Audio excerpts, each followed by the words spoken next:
Üstad Bediüzzaman neden hayatı boyunca hiç sakal bırakmamıştı?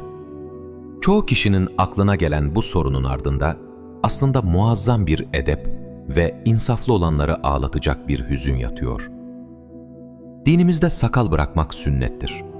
Terkinde günah yoktur. Ancak sünnet niyetiyle bırakıldıktan sonra kesilmesi, ulemanın çoğuna göre haramdır. Üstadın çileli hayatı, daimi sürgünlerde, hapishanelerde, zindanlarda geçti. Zalimler o dönemde sırf tahkir etmek için dindar insanların sakallarını zorla kestiriyorlardı.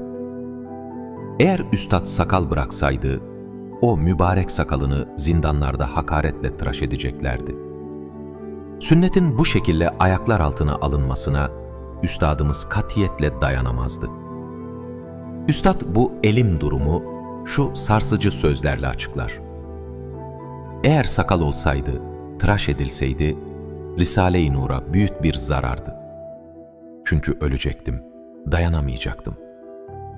Evet, o sırf sünnet-i seniyenin izzeti çiğnenmesin diye bu arzudan vazgeçmişti. Bıyığını ise fıtratı muhafaza etmek adına hep bırakmıştı. Peki ya terk ettiği bu sünnetin hüznü? Onu da şu sözlerle anlatıyor. Fakat bu zamanda dehşetli pek çok günah-ı kebireden çekinmek için bu terk-i sünnete mukabil Risale-i Nur'un irşadıyla 20 sene hapsi münferit hükmünde işkenceli bir hayat geçirdik. İnşallah o sünnetin terkine bir kefarettir.